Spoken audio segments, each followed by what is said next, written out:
Okay everybody, today then we're going to have a go at the sock put, not the shot put, as I'm sure most of you don't have a shot at home that you can be using, a big steel ball or cannonball or something. So we're going to be using a rolled up pair of socks. I've got a nice bright red pair of socks, hopefully you can see that on the video nice and clearly.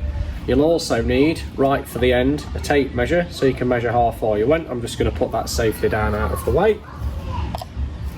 And you're going to need some little markers as well. If possible, it's also useful to have an assistant, but you haven't absolutely got to have an assistant. It will just make things a bit slicker and a bit easier if you have. For markers, I'm just going to use some plastic beakers, but you really can use anything you like at all, as long as you're able to put a marker down and show where your ball of socks has landed each time. Right, before we start then, we'll have a little chat about technique. So your technique for the sock put, just like you would in shot put, is determined by certain rules and regulations. So what you're not allowed to do with your pair of socks is you're not allowed to just throw them, because if you just threw them, they'd probably go a lot further than if you use the correct technique. Now the word put actually means push, so although you class shot put as a throwing event, it's actually more of a pushing action, and that's just the way it is with the rules and things. You are not allowed to do a throwing action with it. It has to be a pushing action. So I'm just going to talk you through some of the basics that you'll need to know before you can start. First things first, hold your ball of socks in your fingertips and your thumb tip like I'm doing now. So I've got fingertips and thumb tips. It is not going into the palm of my hand, it's fingertips and thumb tips. I'm then going to rest it against my neck, just so it's touching my jawbone there and my neck. I'm going to have my elbow sticking out behind me. Okay. Next thing, I'll put a little bit of weight onto my back leg, and then when I'm ready to do my pushing action, I will push from my back leg.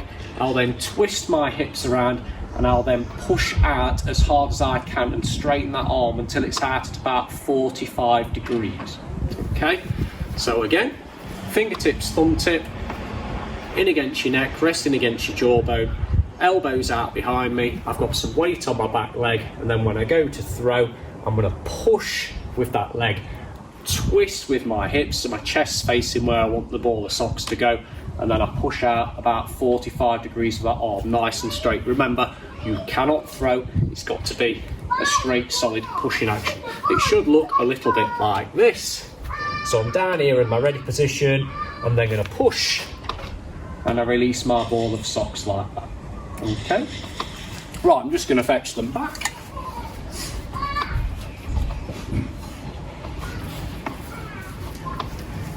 So to set this up then, you're going to need a starting point. I'm just going to put two orange beakers down in the corner of the garden over there. The reason I've got to be quite far away from you today when I'm actually doing it is because I can only just do this event going across my garden in a diagonal. So if you've got a bigger space that you can use, perhaps if you've got a driveway or something at home, or you're able to use the pavement outside your house, you've got access to a nice big open space like a park or something, take a spare pair of socks with you and have a go at this. But I should just about be able to squeeze it in going across the diagonal on the garden. So I'm going to put two orange beakers down over there as a starting point, and then I've just got to make sure that when I have my three throws, because you can have three and measure your best one, that after each throw I look really carefully where my ball of socks first touches the ground, and I'll run out and I'll put another beaker down to act as a marker.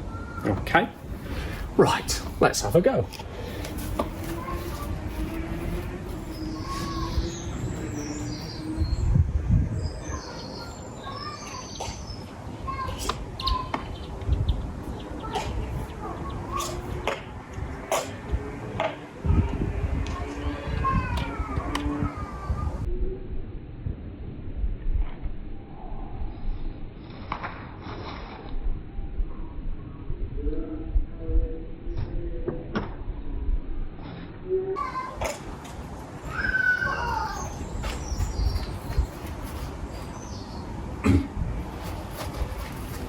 So I don't know if you can see that on the camera, but for attempt number one, I've put the green beaker down where that ball of socks first landed. But if you actually look, the ball of socks is actually another foot or so behind that. So remember, it's important that you measure to where the socks, and mark where the socks first touch the ground, not where they eventually end up, perhaps if they roll or something.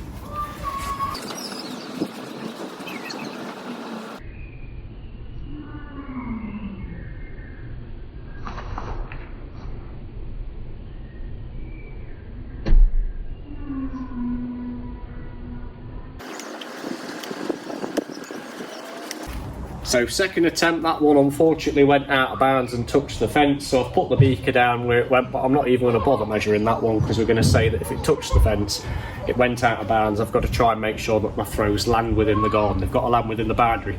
So I've got one more chance to try and beat that initial throw where the green cup is.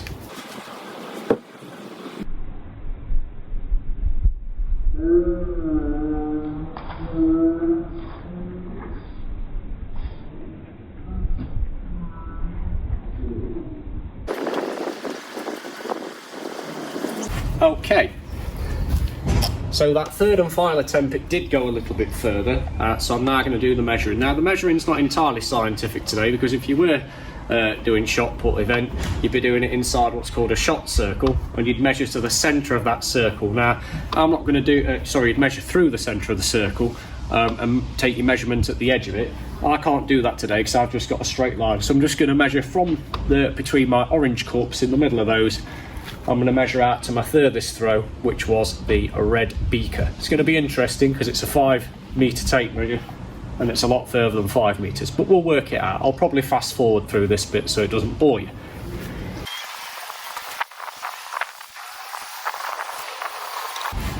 Okay, so best throw measure then, that was the one to the red cup. If you can make that one out on the camera, you probably can't because it's right down in the far corner.